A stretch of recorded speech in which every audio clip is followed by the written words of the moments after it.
Okay, so I waited till it cooled down a little bit and the sun went behind some clouds. Let's just hope the clouds don't dissipate too fast. Okay, so let's see. This is a tiny one. Yeah.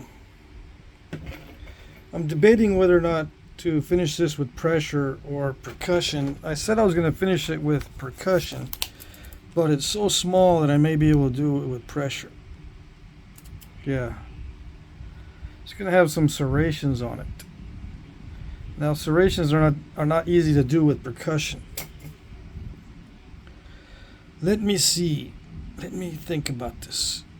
While I'm thinking about it, I can be just picking at the edges. Alright, where's my file? Before I pick on the edges, I need to file them down. Luckily, this files down really well.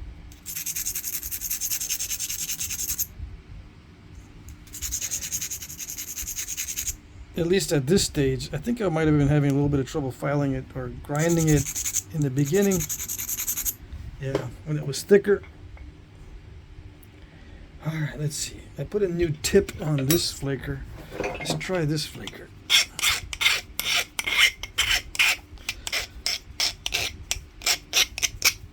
Yeah. Yeah, I'll just pick at the edges. Yes, yes. I need my better glasses. Or more powerful glasses. Yeah. The threes. Yep. That's it. They're bad for my posture, but excellent for seeing what I'm doing.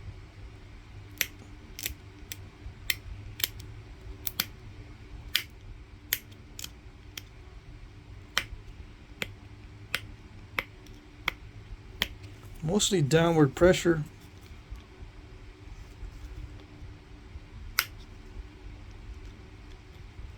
I was going to pick up all my equipment and go outside of the shop to nap because there's no chance of rain today as far as I can tell. Yeah, it's partly cloudy, but they're not rain clouds.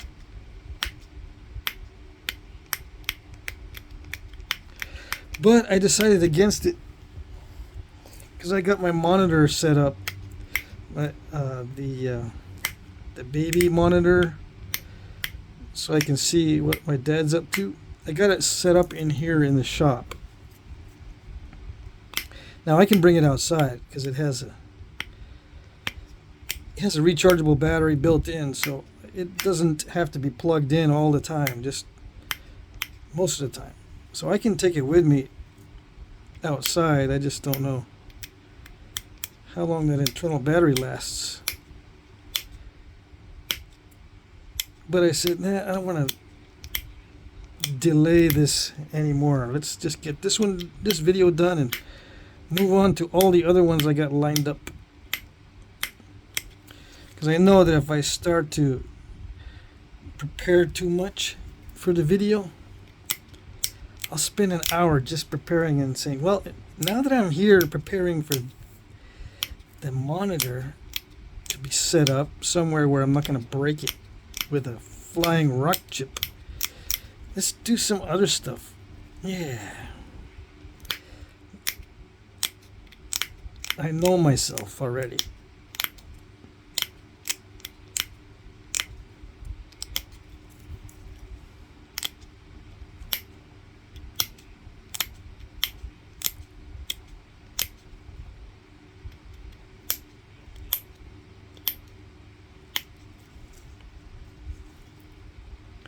So when I'm thinking about whether to use pressure or percussion for the final stages, I can do this little trim up of the edges by picking on the edges slowly, mostly downward pressure.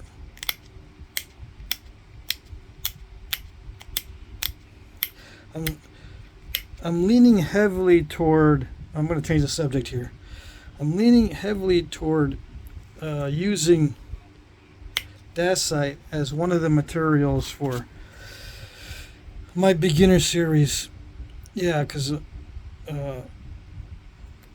my friend Luke Hammock has supplied a lot of Obsidian and Dacite to me and others.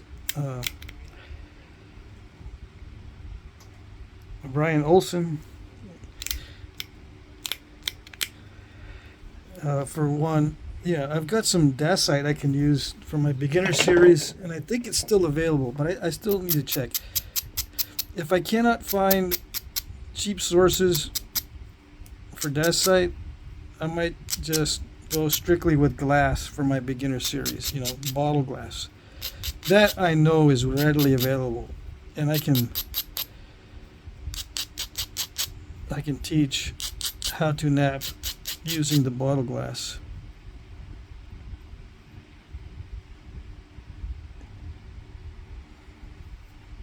Because it's free, basically.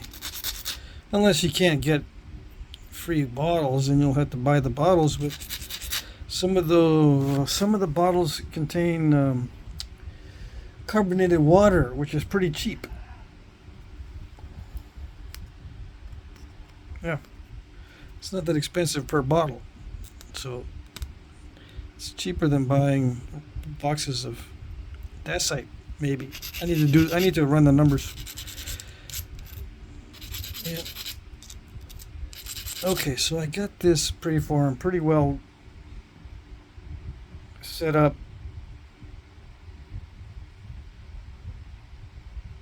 It's thin enough, I think. Alright. Let's put some bold flaking. Let's continue with the bold flaking and see how it works out.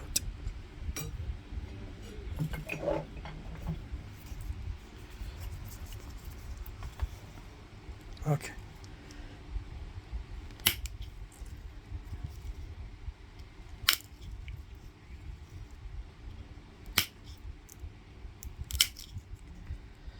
Series of 4 flakes. Yeah, looks alright.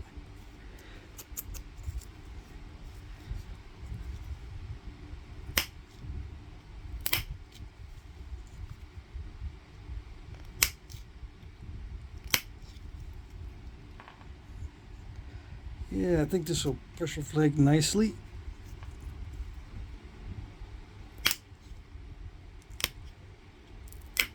Come on. Don't make me eat my words now. I know the rock loves to do that. I say it, and then it starts to act up.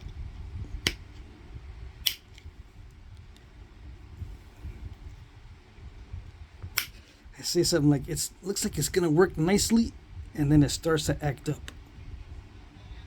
Yeah.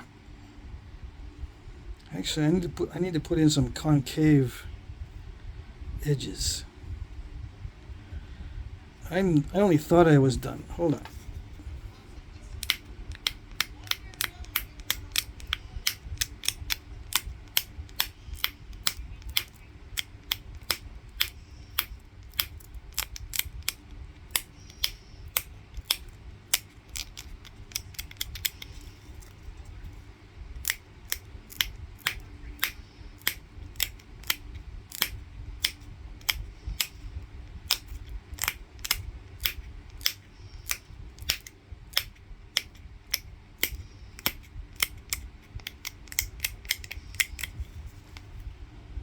Yeah, okay.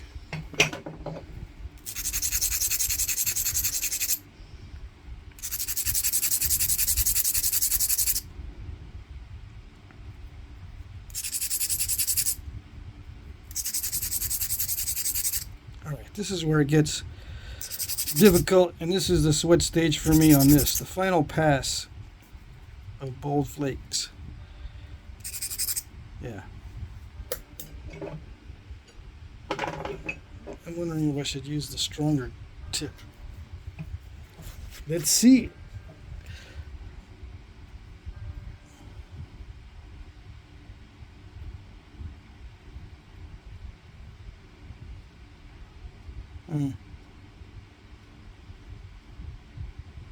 See, with the finer tip, the flakes are not that wide, right? I think I might want them to be wider than that, so maybe I can use wider tip.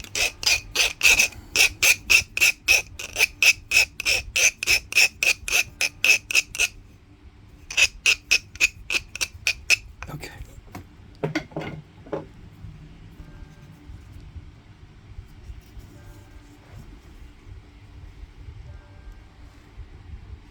Can you see? No, I know you can't. Yeah.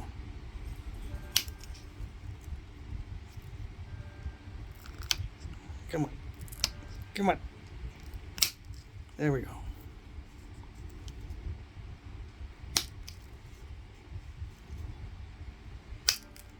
Mm.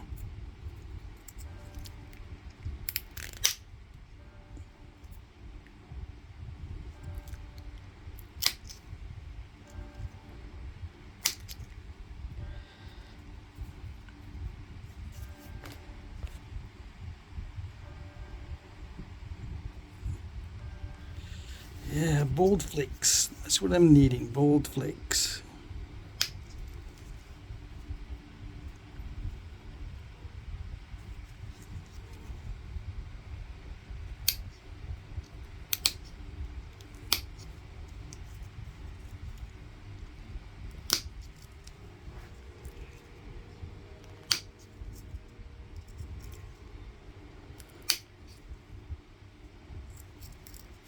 Without metal marks.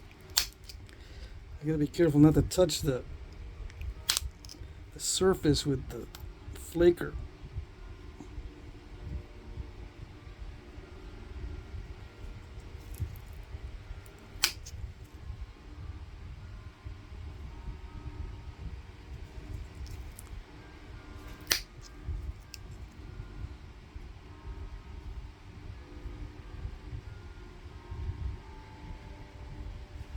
Cut myself here a little bit on one of my fingers, but it's not going to get anything messy.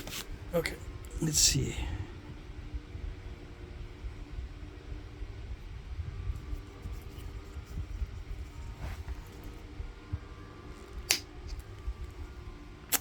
Yeah. All right. Well, we'll just we got to go with what we got.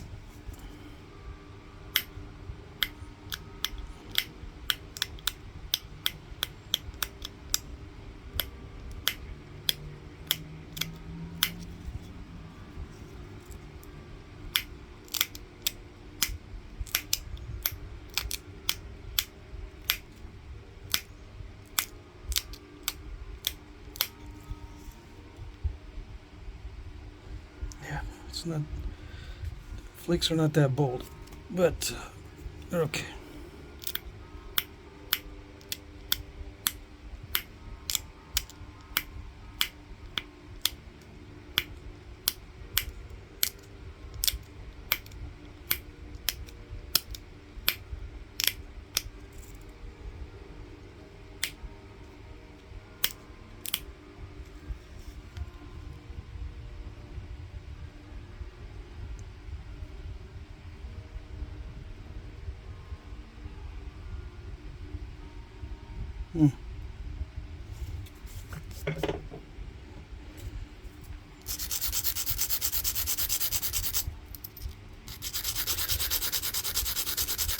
Yeah, I'm just going to do it randomly. Okay.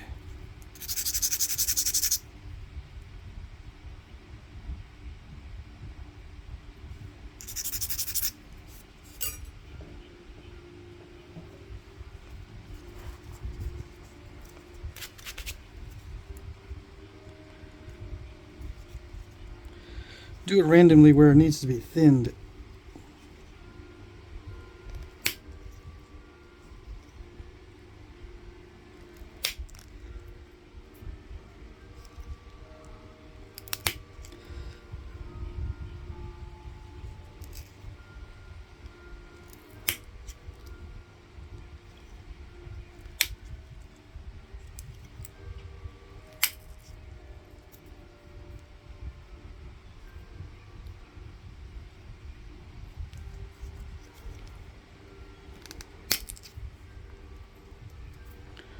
I'm using the finer tipped flaker.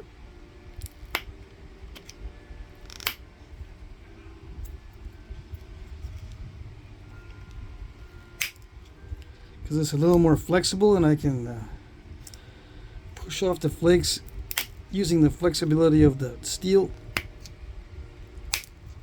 a little bit to my advantage.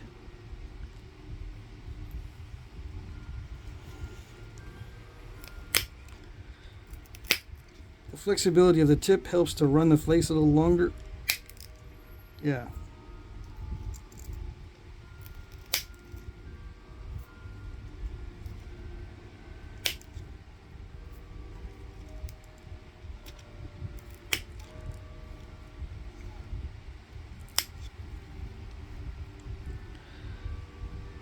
Alright, so I'm just going to randomly put in what looks like serrations. It's just all it is bold flake removals.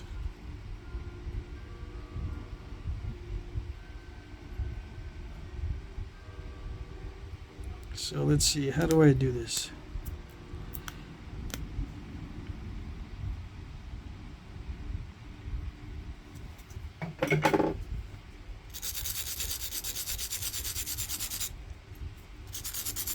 Just go in between. Yeah.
The trick is I got to take a lot of the edge with it when I do a flake. So it looks like I've got serrations and stuff.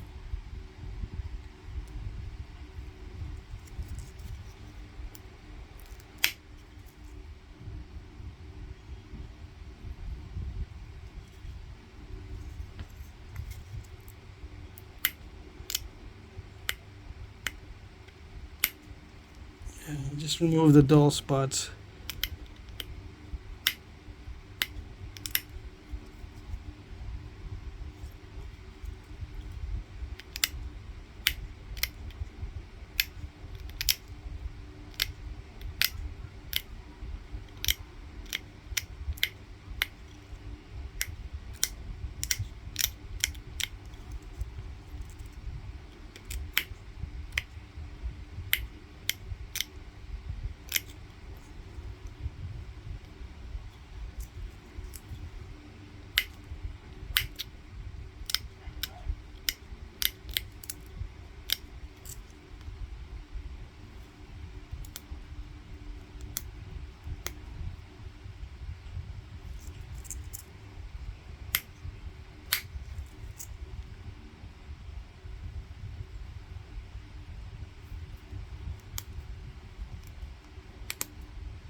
Okay, let's see.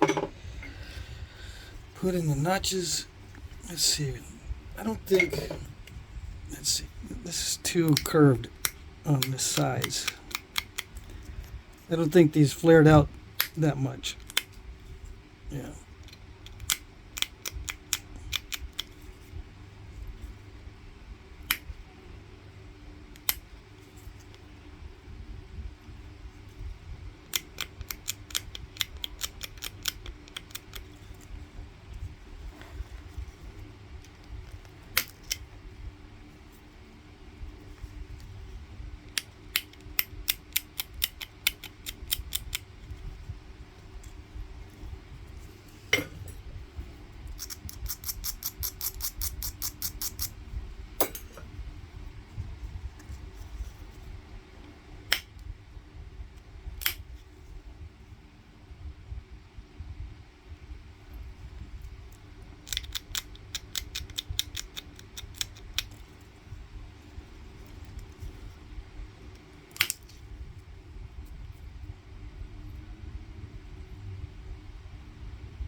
These notches go straight in,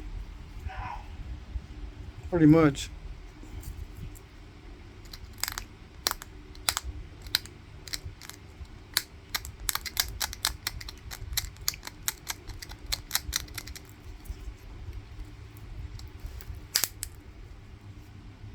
With nice pop outs.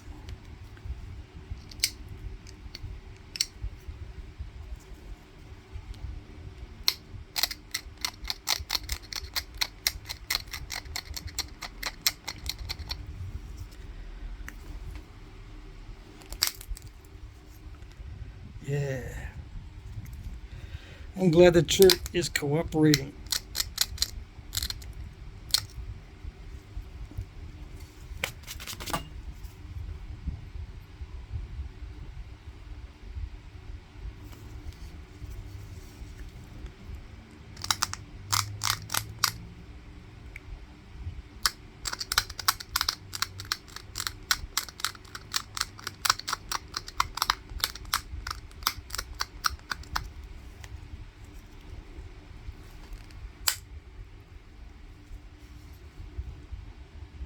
Yes, yes.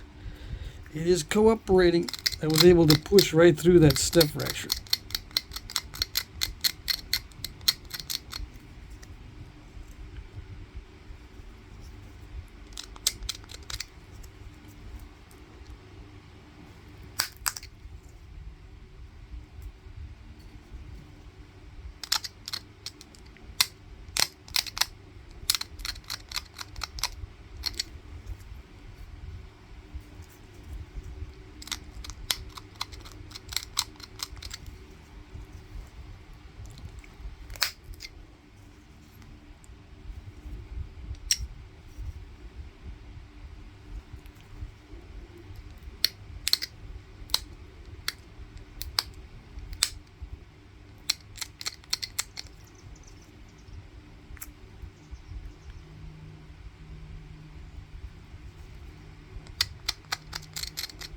I gotta be careful in these notches, so hold on. Yeah. I don't want to be putting too much pressure at this point because it could snap it across the neck. And that's exactly what I don't want to happen. Right? Right. So that's pretty much it. It's bold flaking all the way around. And the bottoms of the notches are not supposed to be stalled at all, which they are not. It's supposed to be nice pop outs. Yeah, almost done. We're almost there yet.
Yeah, I don't want to pick too much at it because it's not gonna make much difference. I might put metal marks in it, but yeah, that's it. I think the one in the picture I was using as a pattern has got thinner barbs, but as this gets resharpened, you know, if it doesn't break after you fire it one time, you can resharpen it and it'll get to the shape that the one I saw in the picture has, where this barb looks a lot more narrow. But anyway, that's it. I don't see any dull spots around the edges. Oh, my dad was sneezing. You can hear it on the monitor. Let's see.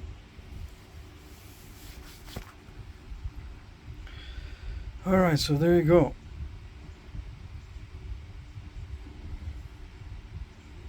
Yeah. I'll put a name of what type this is. It's a Cahokia Mounds variant, Mound 72 variant in black chert. Now, what kind of foreshaft? This is a true arrow point, so it goes on an arrow foreshaft, like that, just like that. Okay.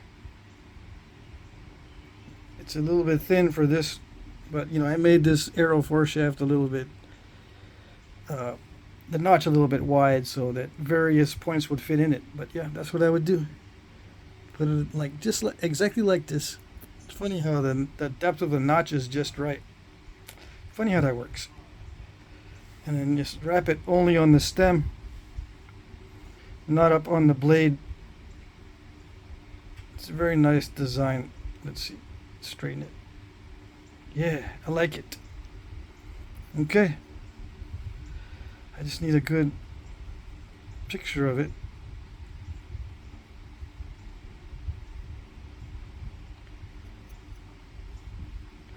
And a good background. Let me see. Do I have? Oh yeah, I do have it within reach.